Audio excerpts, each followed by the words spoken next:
You're listening to an Airwave Media Podcast.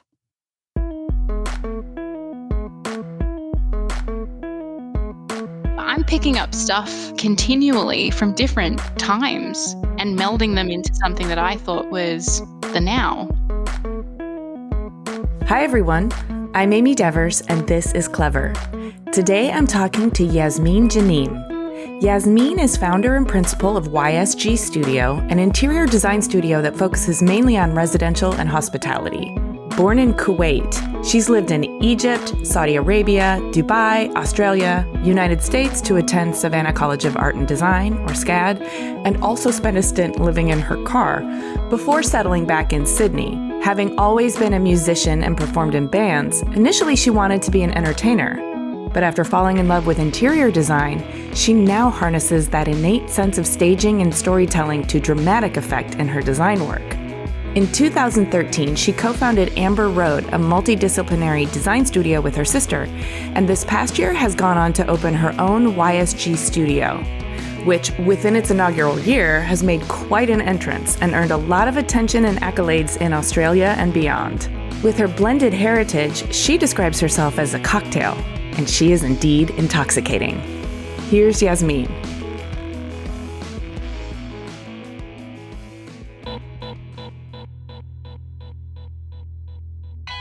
My name is Yasmine Ghoniem. I live and work in Sydney, New South Wales, Australia, and I am an interior designer by trade.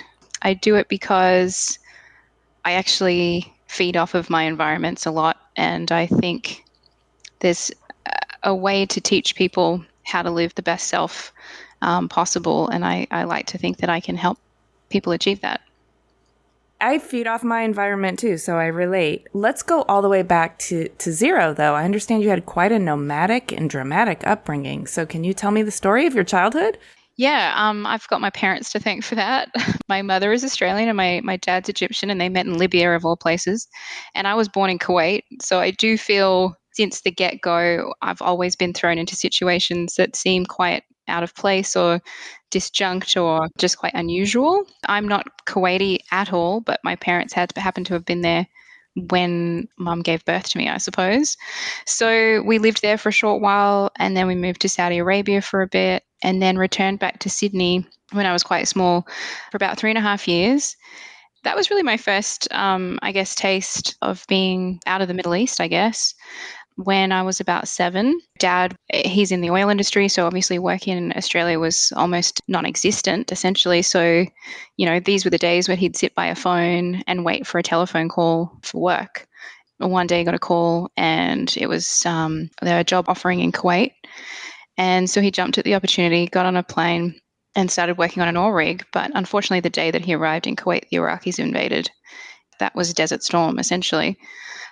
Oh my and goodness. He disappeared for 7 months. We didn't know where he was. And then one day he just turned up magically.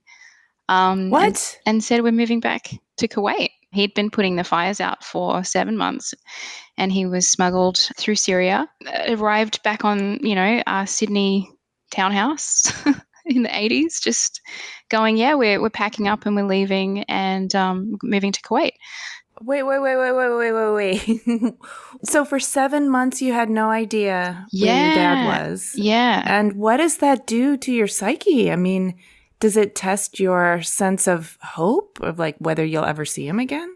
I guess I was young, but I think I was more upset for my mum because she was just beside herself. And I remember, visions of her on the telephone calling into radio stations with family members in similar situations who'd lost family overseas and was just, crying out and seeing if there was a response. And so I did feel super sad for her, but, I had a half brother and half sister. So my mum was married before, and they lived with us, my brother and sister, at the same time while we were living in Australia. So the household was always a bit of definitely there was always some drama. For me, it was a normal, I don't know, it sounds terrible and not particularly supportive or anything, but it just felt like another thing that our family was just dealing with. So Dad appeared, he said, we're leaving. So we left Australia. I'm sorry, I need a little more. So Dad appeared and he said we're leaving. Was there like some No, it was very jubilation? fast. Some Yes, absolutely. some Absolutely. some questions about like, where have you been? Why haven't you called? Sure. Yeah, obviously, naturally, he arrived and we were absolutely dumbfounded and beside ourselves with joy and happiness. But it was a very swift packing up situation. I'd say we would have packed up our entire house in, say, a week and we were gone. And you were like 7 years old at this Yeah. point? So also ripped away from any friends you had made. Yeah, that was tough. I've moved around a lot and I've gone to different schools and had loads of different friend groups. This one in particular, I felt it had taken me a long time to get this friend group. I had always felt a little bit of just an outsider. I wasn't fully Aussie and I wasn't fully Arabic, and I never felt like I truly 100% fit in, especially in a very white Australia in the 80s. I went to an all-girls school and felt very isolated, essentially. I finally had found that space where I felt comfortable. And being told that we were leaving was, yeah, it was very upsetting. But then when I moved, again, it took a long time. But at the same time, there were so many people like myself who were cocktails, who had Arabic fathers and they married outside of the Middle East. And it was such a great environment, melting pot of incredibly interesting mixes, like half Russian, half Egyptian, half Somalian, half Australian, half Brazilian, half Kuwaiti. Like just really beautiful, incredible mixes. We always laughed and called Kuwait a train platform. It was this transitory space where people would come and go, and you knew if somebody left, someone amazing would replace or step into their space. And I got a lot out of my relationships, and I'm still in such close contact with everybody there that I went to high school with. Funnily enough, I'm actually designing one of my girlfriend's house back in Kuwait. I haven't been there since I left. So we're connecting in crazy ways, even as I step into my 40s. So this is very cool. So you spent the rest of your youth and your teenage years in Kuwait. Yeah, I did. I graduated high school and then I actually worked at my mum's school. She was an English teacher and I worked as an art teacher for a year as a gap year before I went to uni. And I had my heart set on going to the States. So I did my first year of college in Dubai, actually, in visual communications. And then I got a scholarship to Savannah College of Art and Design in Savannah, Georgia. And it was funny because we had recruitment, people from all sorts of different universities visit our high schools in Kuwait. And one of them was from SCAD. And I remember flicking through the book, just going, oh my God, it would be just such a dream to go to this school. I remember feeling I would just love to be in that book one day at some point. If I ever went to that college, I wanted to be in that book and I wanted to influence, someone's decision in going to the uni because it looked so great. You said you had your heart set on going to the United States, but had you already started developing your creativity? And how were you expressing yourself in Kuwait in the teenage years that would have informed this decision? Kuwait, I was surrounded by some really incredible people, and everybody was really different and very theatrical. And I don't have a single friend that went into science or anything like that. They're all very creative people. And I do feel that living in an environment like Kuwait where you don't have everything at your fingertips. And it is a bit of a struggle to find the goodness in things. And, you don't have access to the same things in Kuwait as you would if you grew up in the States or Australia or the UK. Watching MTV for me was like an absolute, highlight of my week. I would creep into my living room at like midnight because I could get MTV when no one was watching. I would really resonate with the videos. I love music. I've played music since I was like 6. It's always been a really huge part of my life, as has dance. That was my true calling. I thought I wanted to be an entertainer. I wanted to be a performer. I wanted to be on the stage. What kind of band were you in? In Kuwait, I was actually in a band called the Expat Story. Okay. Filled with expats. And actually, the girl that I mentioned, Summer, whose house I'm designing, she was in the band with me. She has an amazing voice. And we would play out in shopping malls or just the weirdest of places. And to be doing that as a female in the 90s was really not a common thing. I didn't see anything wrong with it, but I was, I guess, at heart a little bit more rebellious than some. Is this the kind of thing that was like supported by your family, or were they like, go ahead, but just be careful? Or Yeah, look, my parents were always really supportive of my passions. But at the same time, my dad's a realist and he, like so many dads, wants you to be successful and happy. But he's also really mindful that, entertainment's a hard gig. You might not achieve what you want. It's really taxing. It's really competitive. You don't make that much money. Like, it's all these kind of things that as a dad, he dream was killer?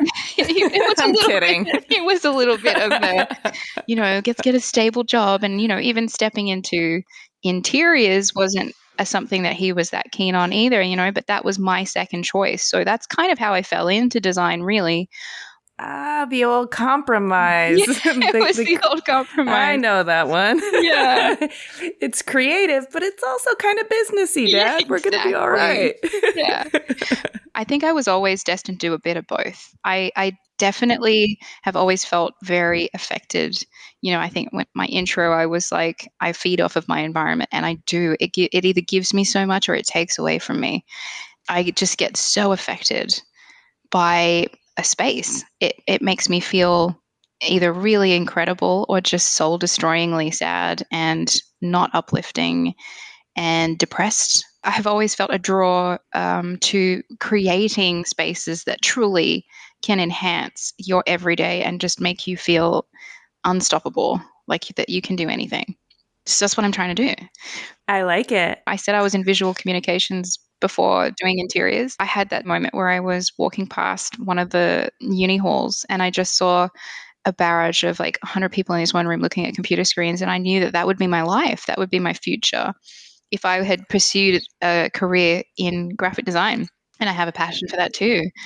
And I said, no, And I went straight to a counselor and I said, I don't think this is for me. Like, what can I do? And this is where we sat down and I ticked every single box that had to do with spaces, architecture, design. So that went from furniture design to textile design to lighting to spatial to architecture, everything. And that's when I knew kind of interiors would fully encompass everything I loved. Doesn't that feel good when you kind of figure it out and you're like, hey, this started off as a compromise, but now it's looking pretty good. Yeah. There is definitely a moment in my life where these two worlds will collide in the perfect marrying of what I'm actually really supposed to do. My true calling, I feel, is still on the horizon. I'm not sure when it's appearing, but I feel like it's really close. Ooh, stay tuned. Don't you feel like that? Don't you feel like there is something that everyone's supposed to do and they're spending their entire lives unraveling what it is? Yeah, absolutely. I feel like something's around the corner for me too. Not like it's just going to magically arrive, but that I'm actually sort of weaving a new chapter of my life. And I'm not exactly sure how it's going to turn out, but I'm pretty excited about what I'm doing with it. These are all just stepping stones, and it's so exciting being able to like actually see into the future a little bit and know that you've still got a few stones that you got to jump to. Not only that, but I've got all these tools I picked up along the way. You can build a pretty sweet space on any stone you jump to. Yeah. No, it is. It's exciting. Okay, so we're back to SCAD. You ticked off all the boxes. You're studying interior design. Are you in Savannah at this point? I did my first year at the American University in Dubai, and then I transferred and absolutely loved that experience. The college was incredible, and I think it actually just got listed as one of the best interior courses in America, actually worldwide, I think. It was a really fantastic, supportive space. And Savannah itself is just an absolute beautiful little city. It's very complicated little city. Yes, very complicated. It does have some very dark history attached to that place, but it's so beautiful. I loved Savannah. And then I jumped in a car and drove across your incredibly large country and landed in Portland, Oregon, where I remained for a further 3 years and jumped around some architectural practices. Portland was great, and Pacific Northwest is just an absolute joy to be surrounded within daily. It's so beautiful. Lived in my car for like 6 months because I didn't have a job. It took a long time to get work over in Portland when I graduated. Was it at least a cargo van? It was a very dingy red Isuzu truck.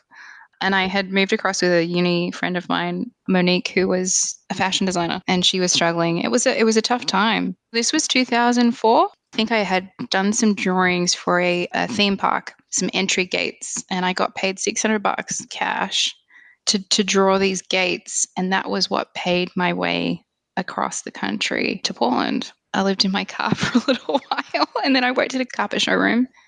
I couldn't believe I got a job. I was just amazed that somebody was giving me a job. So before that, painted a Agnes Martin painting in this guy's architecture office for free because he thought I really needed to know or learn about color. So I did that for free for a bit. Life is so random. I said earlier, I do find myself in these very precarious, strange situations. This was definitely one of them. So living in your car, is that the kind of thing that would have scared your parents? Or is that the kind of thing where you had already proved yourself so self-sufficient they would be like, oh, Yasmine, that's just so her? I don't know. I don't even know if my parents really know that part about me. Oh no, sorry, Mom. No, don't be silly.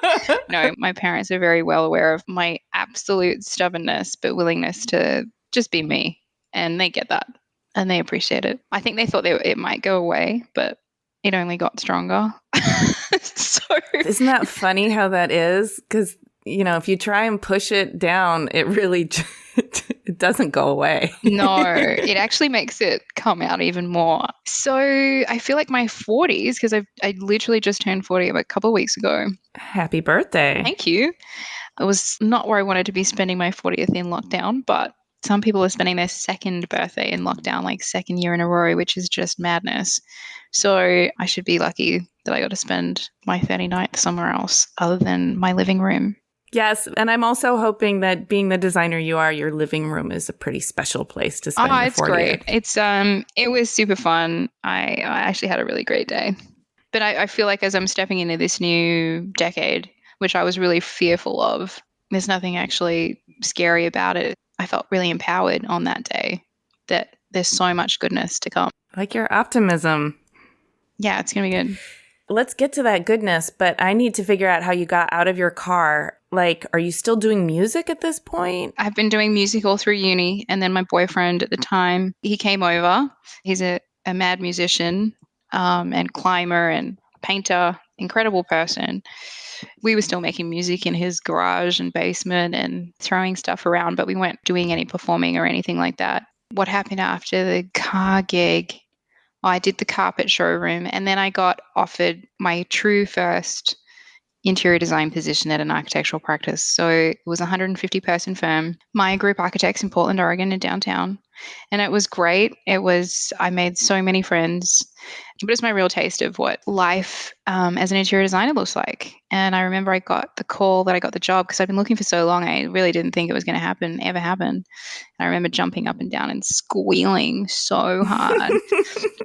My roommate and I could finally get an apartment. I remember going to IKEA and buying a bunch of stuff and then setting it all up and then stepping back in the living room going, oh shit, it looks like an IKEA showroom. What have I done? But it was still home. We've all experienced that at some point. So yeah, that was a really, oh my God, I've made it kind of moment. I kind of switched around and went to another practice. And then just before I left, I got headhunted and started working at a really fantastic practice. It was boutique. It was small. It did celebrity residences and boutique hotels and things like that. It was really amazing. But at that point, I think I'd already made the decision that I wanted to leave and move on and do something different. I wanted to see some of the world, and I had always been really interested in aid work. So I saved up for about a year and then applied for an NGO placement in Kenya and Vietnam and did that for about a year. Worked at orphanages and built schools. It was really the most incredible experience. I dare to say that I got more out of it probably than the kids did. And that pains me because I'd love to be doing so much more. But I just got so much out of it and felt so happy. How did it shape you? Another big part of wanting to do interiors was being able to really create a home for someone who wasn't fortunate enough to have one of their own. That urge has come back really quite strongly to build this. It might sound so incredibly lame, but I'd love to build an orphanage, and I'd love to build this magical place for people to feel their future is bright and that they can do whatever they put their mind to. They just need an environment that is supportive. I want you to do that. Yeah, I want to do that. I'll totally come and help. I think you absolutely can foster a kind of hope and optimism and comfort. If people feel comforted, supported, nurtured in their environment, that sets them up. Right. It has to. Like, how could it not? I feel like some of the interiors we create, especially we did installations. I love installations. And there's always this magical Peter Pan like offering that I don't even see it until it's fully finished. I don't go into it designing it going, well, this is how I want it to feel. But it always ends up feeling like magical. It's a place that I've never seen before. And I've dreamt it and realized it and lived it. If I can do that over and over again in multiple kind of scenarios, I'd just be over the moon. I feel like I would then be offering something within the interior space that hasn't been offered before. Because this, it's such a saturated industry. How can you be different? How can you offer something different? I don't know if it's for like a private residential client. I want it to be more than that. I want it to be a stepping stone for somebody's like big first step. I'm looking for the connection to your childhood. Is there a space you remember from your youth that imprinted on your memory? I think the Middle East is a world of glitz, but it's also a world that's so opposite to that too. There is opulence, but there is complete desolation. I saw both of those things and I saw what they made me feel. And it's not like the glitz made me feel any better than the non-glitz. They made me feel the same almost, but in a different way. I still felt empty and sad and depressed and depleted. So I feel like I have more places of things that I don't like that have made me go into create places that make me feel good. But I've seen more of the bad in order to make me feel like I know what I don't want. And I think that's just as important. I agree. You painted such a vivid picture because I'm contrasting the sort of drab, dehydrated landscape of the desert with this sort of artificial application of sparkle and glitz that almost just makes you feel just as lonely. It's not actually of the earth. It feels like a sad attempt at making the desert bedazzled. Definitely it is like that in the UAE and Dubai especially. But where I come from, like in Egypt's got such immense, incredible history. Well, and texture and depth and layers and colors and heritage and craft, and I can almost feel it. They do weave into my interiors and you can definitely see that ethnicity, for lack of a better word. It definitely kind of comes through. But there is, especially when I was growing up in Kuwait, because it was still such a new, I guess, country, there was so little there. There was a desert. My high school was a block in a field, essentially. There was no trees. It was a very empty environment, and it was all the one color. It was a very not super uplifting environment. And my people were the people made everything. And that's why the relationships were so important. All the cocktails. All the cocktails.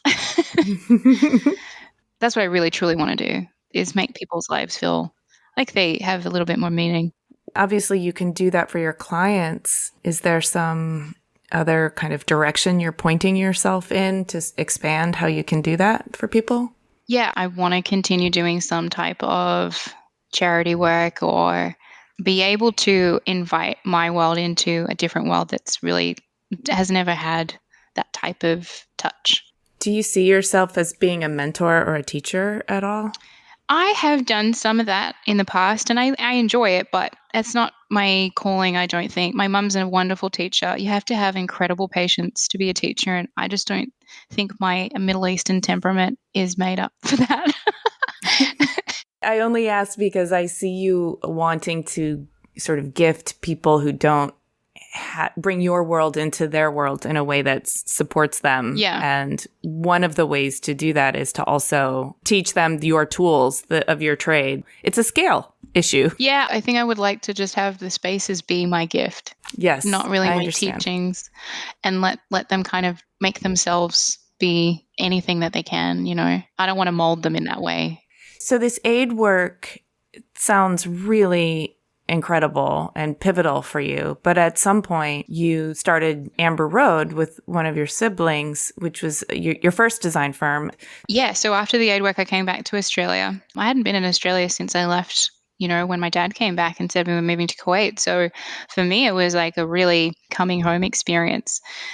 I didn't know if I wanted to return to interiors, to be honest. And I actually applied for some work with Amnesty International and other NGOs, and no one would have a bar of me because I didn't really have any experience. I didn't go to college for that. I went to college for interiors. So I begrudgingly went and got a job at an interiors practice, a small boutique firm in town. And I lasted there for about 18 months and I got fired because at that time I was heavily back into music and we were creating a band, my brother and I, and we were just spending a lot of time doing that. And I was writing at work and my boss kind of saw me do that and he said, yeah, I think it's time to kind of cut the ties. And I was like, sweet, amazing. I'm so excited. I've been wanting to do this for so long. So, I was like, great, I'll start my own practice so that I can do the gigs on the side and still be making an income. And so that's essentially why I set my own business up. It wasn't because I wanted to change the world. It wasn't that I thought I had anything particularly interesting to give someone. I wanted to play music. I need to know, what kind of music were you playing? Are we talking show tunes, indie rock? I guess indie rock. It was a little bit of everything. It was an all-girls band, except my brother was the only non-girl in the band. But it was the five of us, and it was super fun. It was with my cousin, my brother, and my best mates. It was a violin, a pianist, bass. It was a lot of really good, interesting stuff. That sounds awesome. And were you playing like dive bars or yeah, we were playing big bars and we slowly were working our way up because we did it for about a decade.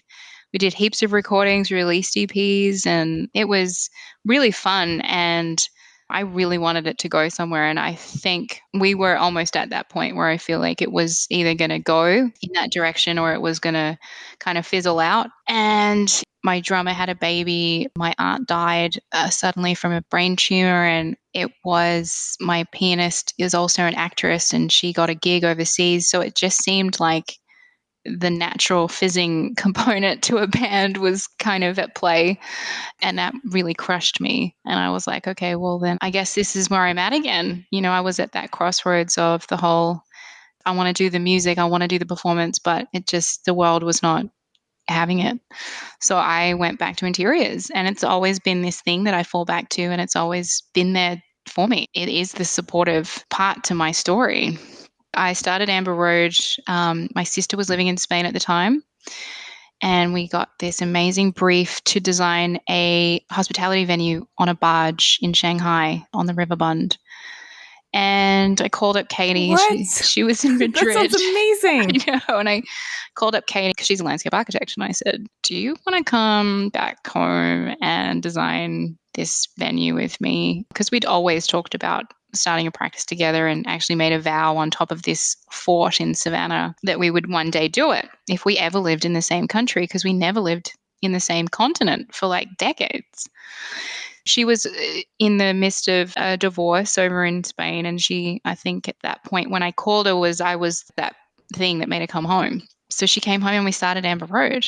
We did that for 7 years and it was incredible. I think when you get older and you've got kids involved and you've got to be flexible, you got to change, you got to pivot and move. And I think at that point, I wanted to really push the business. And I think Katie was really in a space where she wanted to create a family and step back a little bit. So that's kind of, I think, why we ended up separating. And that took a long time to decide. It was great. And we were finally getting the work we wanted. And there was great synergy in what we were producing. But I also think we were a bit naive in thinking that clients wanted both of our disciplines every time. Landscape's really hard to procure. It's a living beast and it always got cut. It was always one of the first things to get removed, or it took 100 years to grow, so you could never properly photograph it to show what your capabilities are. I have a lot of respect for landscape architects. It's a very tough industry to promote yourself within because it's not like every other industry. You're actually working with living, breathing things that have a life of their own as well. We went our separate ways in 2020, and the first post went out about YSG on the 20th of the 2nd of 2020. So it was a very auspicious date to start the business. And then shortly thereafter, a pandemic came crashing down. Yes, the pandemic. Pandemic came rolling in. And I remember thinking, wow, is it the pandemic I'm not getting any telephone calls, or is it the fact that I've got For Seekers of the Unconventional on my website landing page over and over and over again? So I definitely was a little bit wearisome that I had gone down too much of a niche path with my branding, but I later realized that's exactly what I wanted. That was the reasoning behind that. I wanted to service a specific market, people who really got me and wanted to do something different. Yeah, I've heard that from other designers. It can be a hard decision to make because there is an instinct to want to cast a wide net so that you can try new things and meet all kinds of people and secure your future with, lots of jobs. But when you are so specific in your branding that you weed out the clients who aren't going to get you or don't want what you have to offer, then you just end up with projects that are just way more dreamy. Totally. Because they're such a better fit. Absolutely. I'd rather have a handful of amazing things that I want to be doing than like a list that'll last me a lifetime of really things that don't excite me. That's been working out great. I love it. It's been awesome. Well, and you've done some pretty fantastic projects with YSG. Let's talk about your creative process, and maybe through illustrating one of your projects, you can also talk about your process. Because you've said that your vision, which makes perfect sense talking to you, is informed by like staging, storytelling, and performance. Now that I know about your history, of course it does. So how does this play out in your projects? And also the Peter Pan Tinkerbell. The Peter Pan syndrome. Yeah. We always start our projects with a concept. I know every studio does, but I'm really struggling to figure out how to rename that stage for us because it's not a concept. It's the first stage of the project, but I already have in that first stage a complete vision for the space or for the entire venue. So my concepts are really detailed and they have visual representation of what that shell is going to look like by the time we're done with it in 18 months' time. I don't walk into a space and naturally go, oh my God, this is going to be this and that and that. It is a very emotive response that I provide to the brief, and it is very client driven. So none of my outcomes really look the same, and they shouldn't because every brief is different. It sounds terrible, but I don't look at magazines. I don't really look at references that much. I don't either because it just seems so incestuous. Or it really does. I don't want to look at other chairs to design a new chair. That doesn't make any sense to me. I want my chair to be influenced by a smell or a dream or a thought. Exactly. And so that's where our concepts essentially are derived from a moment or a feeling or an emotion, like you said, a dream, a movie scene. So many times I watch something and that evocative scene is just, or the way the light hit somebody's face. These kind of things sound so trivial, but they really create such a wealth of inspiration for me, especially movies. Like I love movies so much. The concept stage is just the most exciting. It's absolutely incredible. And it does happen really quickly. I feel like these things kind of aren't a long drawn out process for us. I really enjoy getting it out really quite quickly. And then we'll move to sort of like a tendering process. Because the vision is really strong in the beginning, there's very little changes to the design. There is not really a design development stage because everything's really been thought out and considered up front. I'm not to say that, there's not things that change down the track. There, of course, are, but the main stage is really set for the rest of the project. We kind of go through the tendering process and draw it all up for some costings.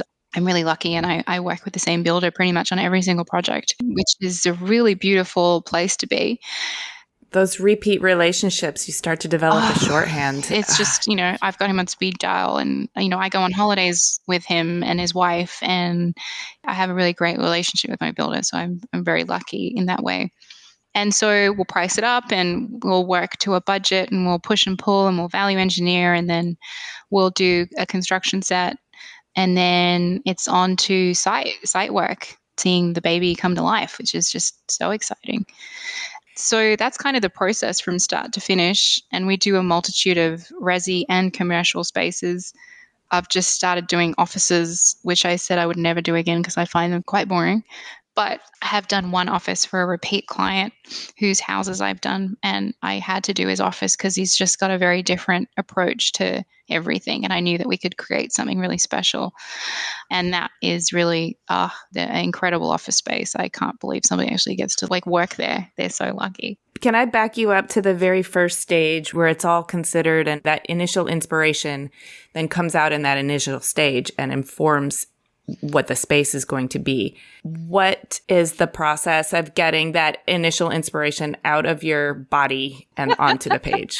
3D modeling for us is a really good tool. I know a lot of people don't bother, but because so much of our work is really sculptural, I find it difficult to draw in 2D, to be honest. I need to be able to see if it works around the entire shape, the entire built form. I need to know if it works from this angle or that side. So I literally jump in and use SketchUp as a tool to quickly kind of mass model, figure out proportions, scale, and I do my space planning in there. I don't really use a pen and paper, which is terrible. Well, sometimes when you create something on a paper, it just is never realized the same when you extrude it, when it becomes 3D. So I like to skip that stage and jump into a 3D setting where I can appreciate what these things look like in real life. Thank you for sharing that. I'm thinking of a hospitality project you did called Hotel Collectionist. Oh, yeah. When you said you're inspired by movies, I took a stroll through some of the different rooms because all the rooms are different and they all very much feel like you're setting the stage for whoever's spending the night there to sort of live out their own movie. Well, we gave each of the rooms, we actually nicknamed it after a pseudo character. I was going to ask you about some of them because I was reading some of your descriptions and I was like, oh, I like this. It's soft porn with pops of grandma, or Major Tom meets Popeye. And I was like, yes, I can feel the story that's supposed to be happening right now in this room. And I want to be a part of it.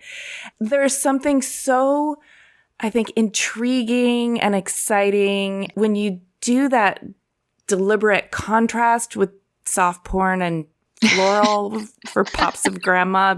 It's unexpected, and yet it makes you feel like you're creating your own story within this space that isn't a cookie cutter of a space you've been in before. I think it's wonderful. The fact that you don't recognize trends or style things that are popular also makes it feel like, where am I? I have stumbled into my own head madness, subconscious. Right? Yeah. And now what am I going to do here? It's going to be so different than what I would do on a normal day in a regular hotel. Yeah. You asked me earlier what spaces kind of as a kid made you want to create this kind of type of interior. And I think it was literally because it was so lacking of all of those things that were super tangible to someone living, like I said, somewhere else, like the States, and where these things were accessible. I had to create these things from scratch in order to enjoy these things. I would see a movie or I would see something in a magazine, but it was probably 10 years behind. I didn't get things that were off the shelf immediately written and delivered to a newsstand. I was looking at a magazine from a decade ago.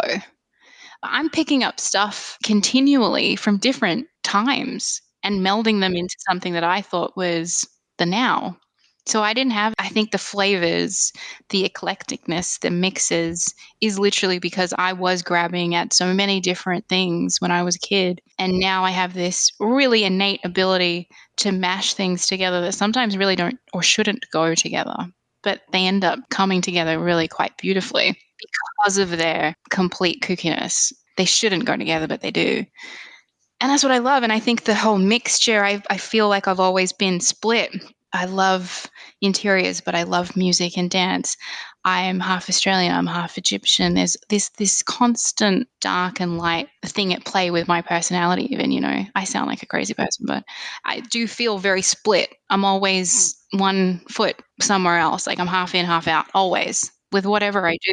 And I do think that makes for an interesting mix at the end of the day that never feels straight one thing. I don't think I can ever be straight one thing.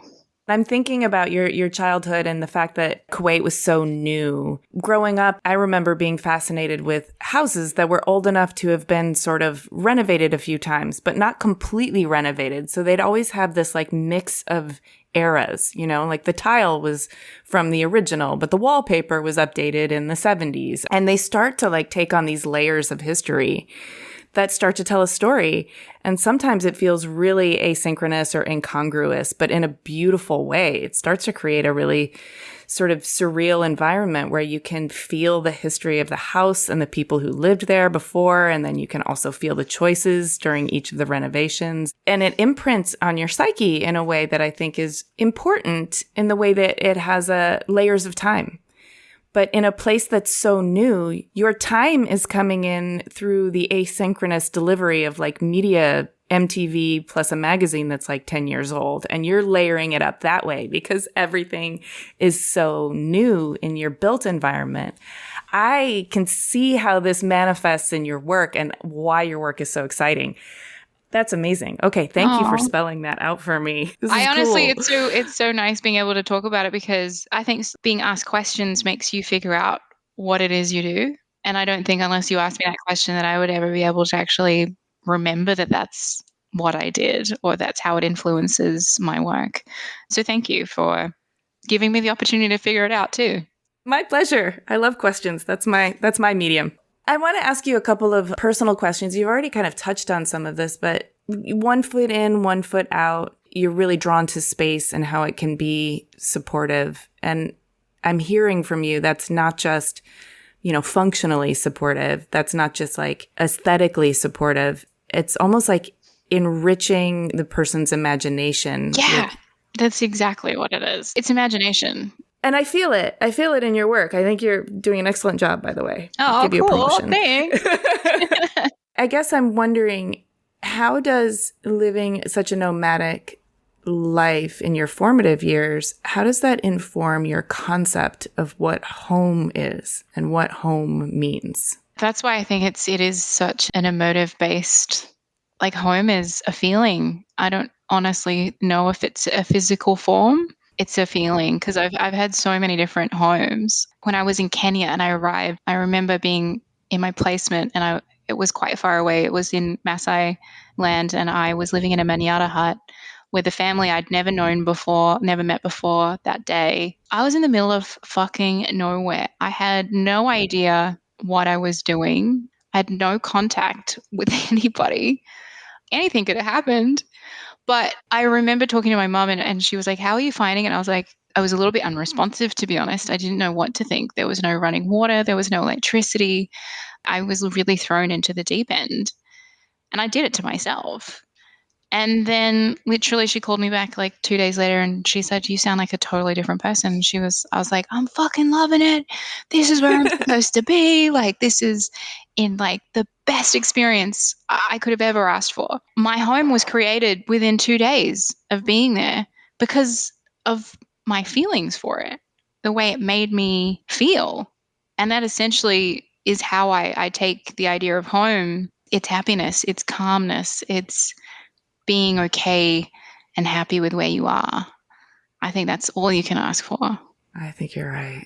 But I'm also really interested in, was that feeling informed by your physical structure, or was that feeling something that was in you that you then projected? I think it was a combination.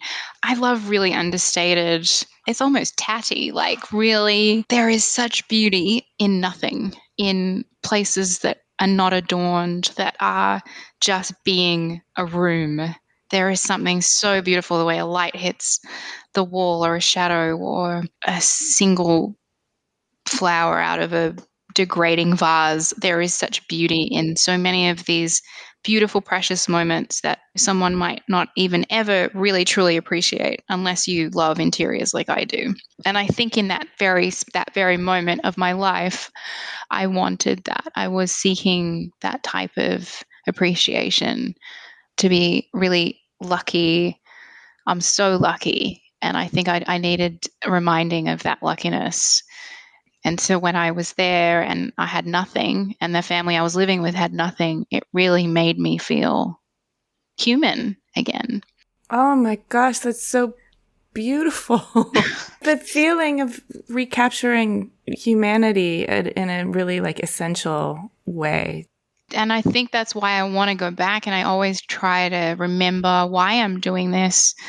It's not to make a beautiful house for a really wealthy family, even though that's great and I love it. I want to do that for people who don't even know that how they would feel if they ever got given that gift. Yeah. I feel like it's on the horizon when I say something is out there that's happening, like in the ether. It's happening. I feel it, and it's going to be great, and I can't wait.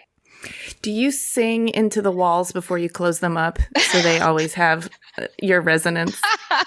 I really like that idea.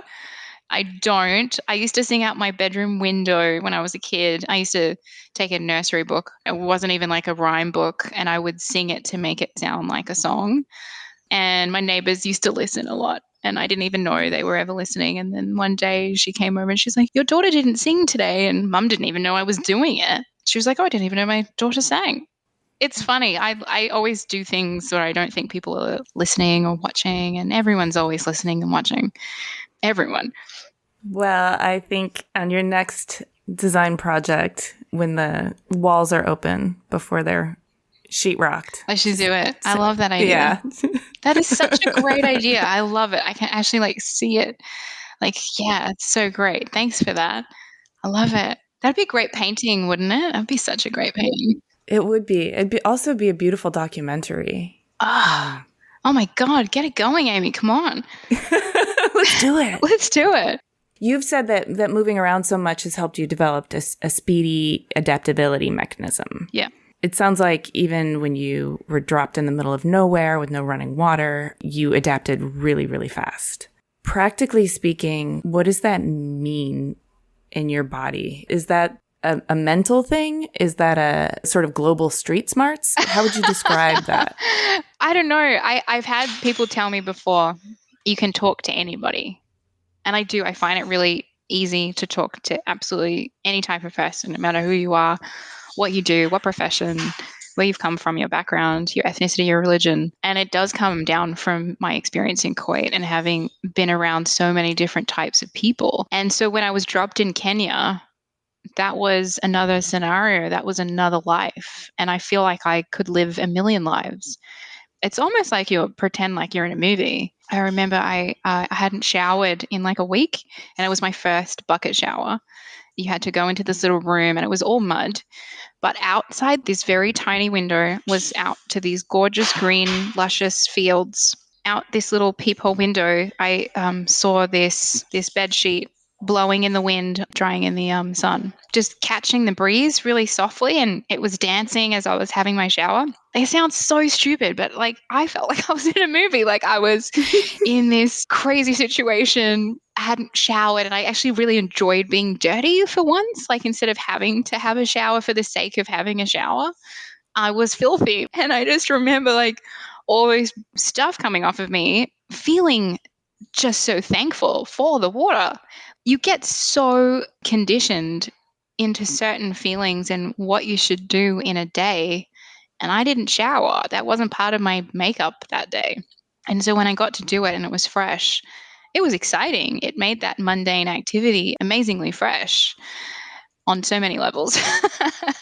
There's so much opportunity to change up your everyday and not be taking things for granted. And I think that makes a big difference, is being able to step in someone else's shoes for a minute, be appreciative of what you have, and then experience their life in their way. And it is like being in a whole new world. Whether it's good or bad, it's new. I think people should try and do it more often. You've always got one foot in and one foot out, which makes you kind of an insider and an outsider in any given moment. And so you always have that opportunity to get a fresh perspective just by flipping the switch from being an insider to an outsider. Yeah, I feel like I'm pretty voyeuristic, but then I'm not at the same time. There's a term that needs to exist for that very person that kind of bridges both worlds.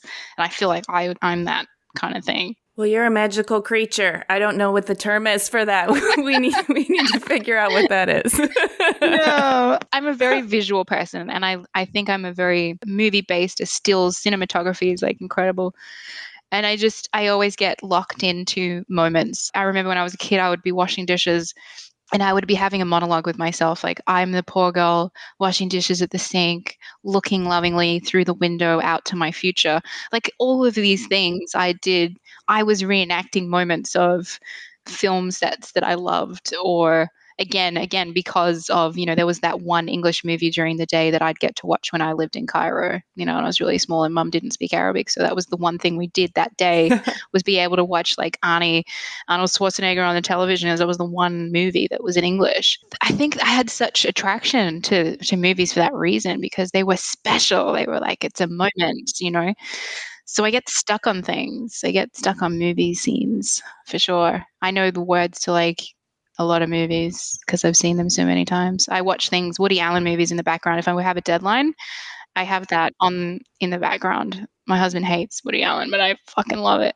What are you looking forward to right now, other than your life unfolding in really wonderful ways? My business is growing exponentially quickly. My team, we've grown from like 4 people to 12 in the last 6 months. And the project types that we're getting are just really exciting. And I'm working in the Middle East, which is so great.